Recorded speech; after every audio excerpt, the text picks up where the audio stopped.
Welcome back to History Unveiled. I'm Alex. And I'm Jordan. Today, we're exploring the fascinating dynamics of American support for Zionism, particularly focusing on the Balfour Declaration and the rise of pro-Zionist lobbying. Previously, we discussed the impact of the King-Crane Commission and how it aimed to advocate for Arab self-determination. Interestingly, these Arabists had a vision that could have aligned the U.S. with the Palestinian liberation movement. Exactly. But despite their efforts, the influence of these Arabists was gradually countered by pro-Zionist lobbies. What do you think caused this shift in American policy? One significant factor was the emergence of a new generation of Christian Zionists. Their fiery sermons, broadcast on radio and television, promoted a religious imperative to support Zionism. Right. This movement gained traction during the early 20th century. One of the key messages was that American Christianity should lead the new nations in the Middle East.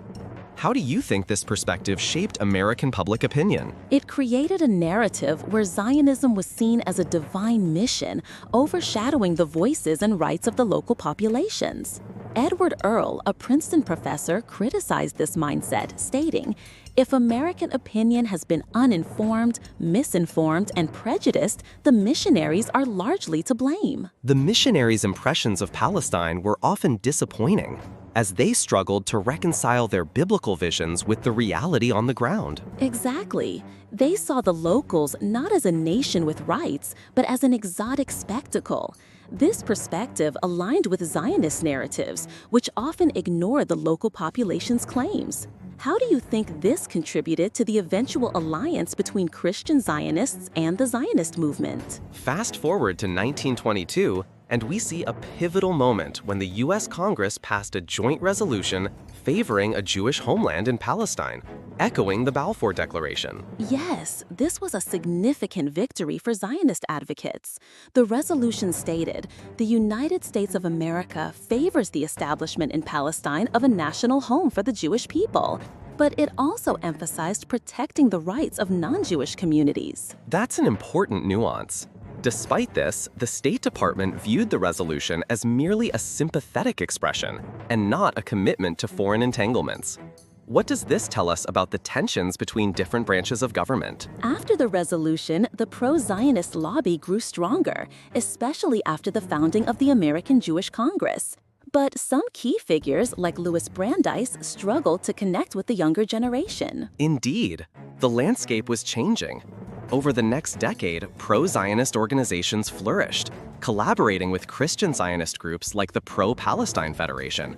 What do you think this collaboration achieved? It united various factions under a common goal: to pressure the British government to uphold the Balfour Declaration.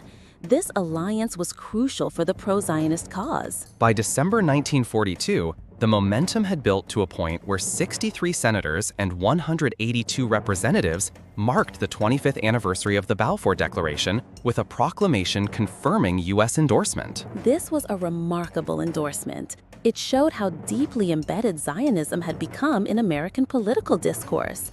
How do you think this endorsement impacted future U.S. policy in the Middle East? Today, we've seen how the intertwining of religious, political, and lobbying efforts shaped the American response to Zionism and Palestine. Absolutely. The complexities of these relationships continue to influence contemporary politics. As we reflect on this history, what lessons do you think we can draw for current U.S. involvement in the region? Next time, we'll dive deeper into the consequences of these developments and how they have shaped the ongoing conflict in the Middle East. Thank you for joining us on this journey through history. We hope you'll tune in next time as we continue to explore the intricate narrative surrounding Zionism and its lasting impact.